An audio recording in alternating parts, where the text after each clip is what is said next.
This is Malta, and the place I'm sitting at right now is close to the entrance to the Mediterranean for the Grand Fleet, which would have been at the behind this housing area here, the fortress here. That's where the Grand Harbour of Valletta can be located.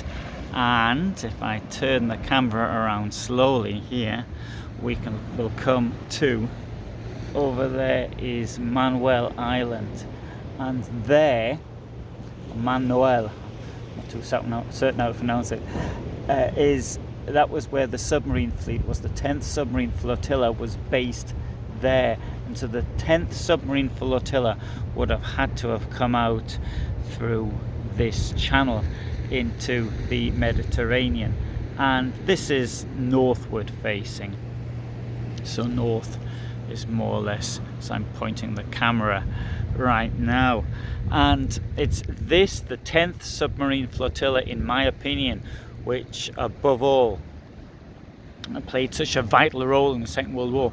I would go so far as to say the reason for the defeat of the Axis in North Africa was due to a lack of supplies. If you disagree, please say so. The reason why there was a lack of supplies was because, well, two reasons.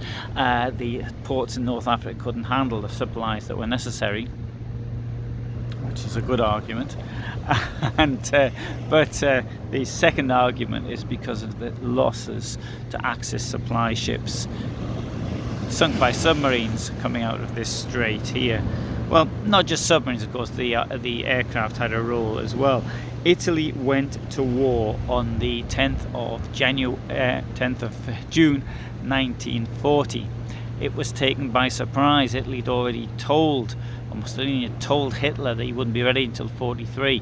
But after the conquest of Poland, after the occupation of Denmark, Norway, the Low Countries and France, Mussolini wanted to get in on the action. After all, Stalin by this time was onto his 6th occupation, and he had hardly fought any at all, except if you include the bit of a war in Poland. Well, nearly 1,000 people died, and the war against Finland, which lots of people died on. But Stalin had occupied the Estonia, Latvia, Lithuania, parts of Romania, parts of Finland, and more than half of Poland, all through his alliance with Hitler, or co-belligerency with Hitler, for those who claim it wasn't an alliance.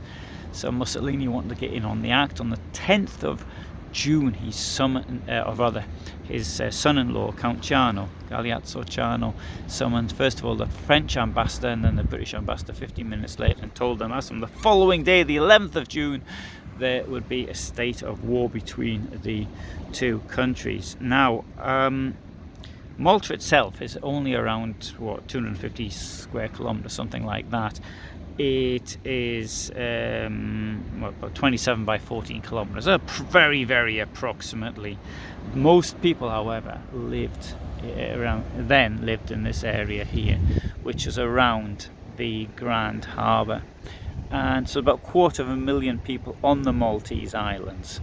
When I say Malta, obviously I don't mean just, when I give the 250 square kilometers, then okay, that was the main island. But on Malta as a whole, 250,000 people or thereabouts. But most here in Valletta. Today I think the situation has changed somewhat. I think there's quite a lot to be found living over there above all. Now, the British government had, for reasons best known to itself, decided that Malta was undefensible. It was too difficult, and it's fair enough to think about it. It's this tiny island. To the north is Italy, the south is Libya, which was part of Italy, and also by later on with the occupation of France, the British government didn't know which way the French North Africa was going to turn, so that was also could be considered as part of the Axis. So it's really in the middle of an Axis sea. It's only the idea of that Malta had its use as far as Britain was concerned as just as a sort of a staging post on the way to the jewel in the crown being India, so protecting it of the Suez Canal. Malta had been part of Britain as a result of the Napoleonic Wars, and so by the time of the Second World War it had been in British hands for 140 years or thereabouts. In July 1939 the British government did two things. The first thing was increase the number of anti-aircraft guns and the aircraft which was stationed on Malta, which showed that it did think it was worth at least holding up a potential threat. Having said that, by the time the war started in October 1939, bear in mind Italy wasn't in the war at this time, that the British fleet was moved from Malta to Egypt, and the idea was, it was said that the Maltese government said, what you're getting up to here, and the British government responded that Malta could be defended just as adequately from Alexandria as it could be from Malta. Well, actually, I share that argument. I know most people won't. I don't even want to stand up.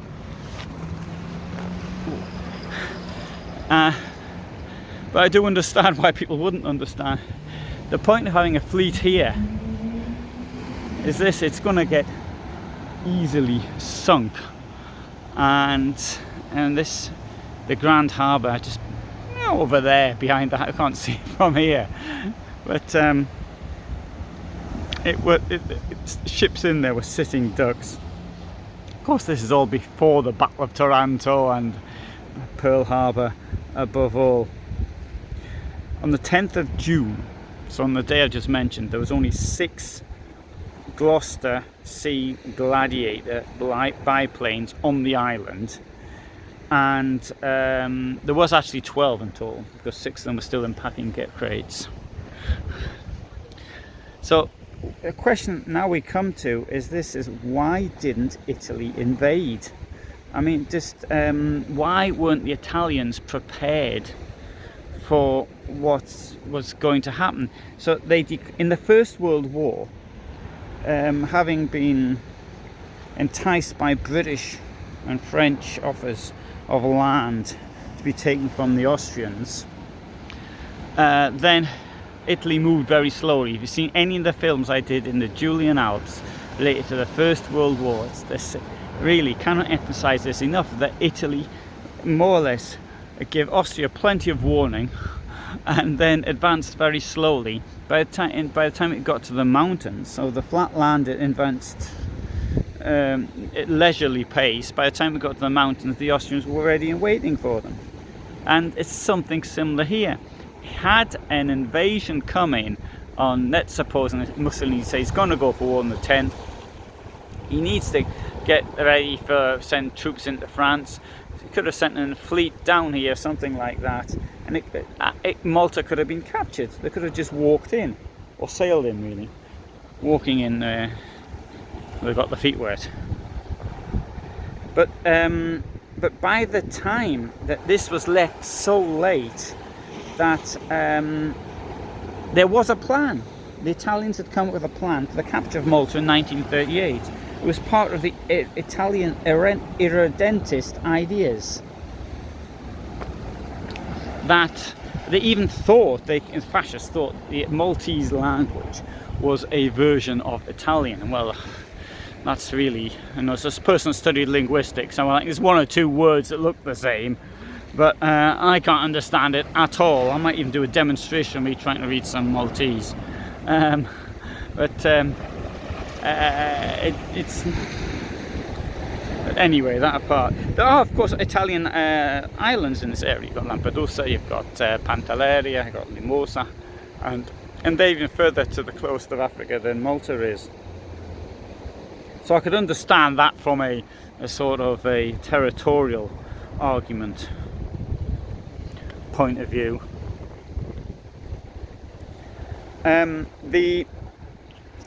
Anyway, I personally think that they could have occupied it, but by giving British reinforcements time to get in, the first thing the Italians did, 11th of June 1940, they bombed Valletta. didn't target anything. It was a terror raid. Completely pointless, I would have thought, in the circumstances.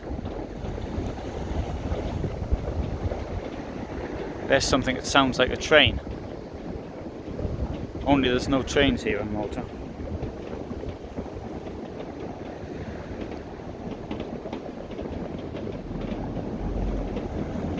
Now, in 1940, the British attacked the Italian fleet at Taranto, and that it was what the Japanese later based their attack on Pearl Harbor, and that was such a successful raid that the Italians must have realised by this time, by the autumn of 1940, that they had to do something about it.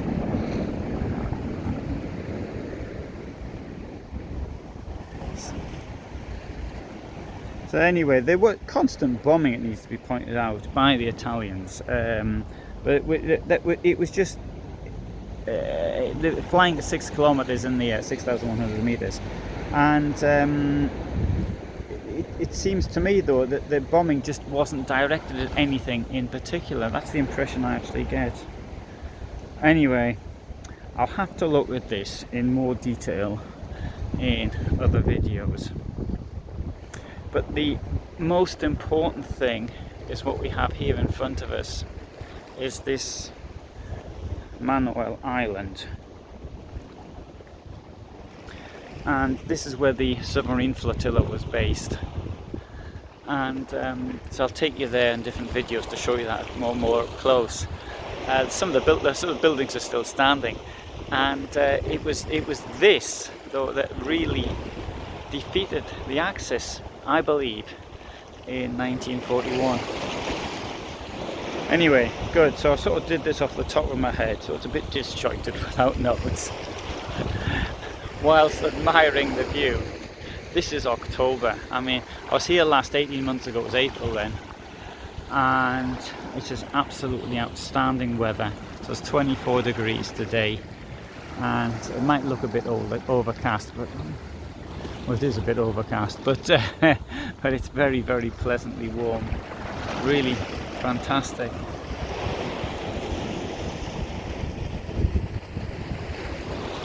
Anyway, good.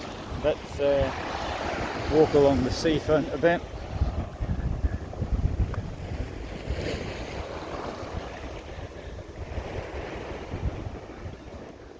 So I hope you found that interesting. If you did, then you might want to subscribe. I upload every Friday and every Tuesday at 2000 hours.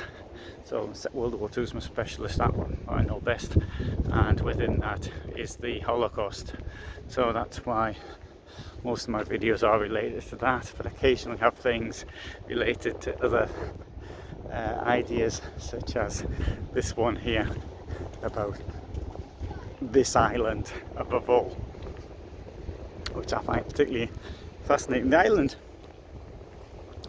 itself, which was a place where people were kept with plague and had a hospital on the island, and it was during the Second World War when, by the time Kesselring realised that there were the submarines were actually based there on this island and not in the Grand Harbour, and they switched the attacks from the Grand Harbour to hitting this here, and it caused so much damage. The damage is still visible today, and there's a company now called MIDI which is redeveloping the island, but so 80 years it's been in a rather poor state.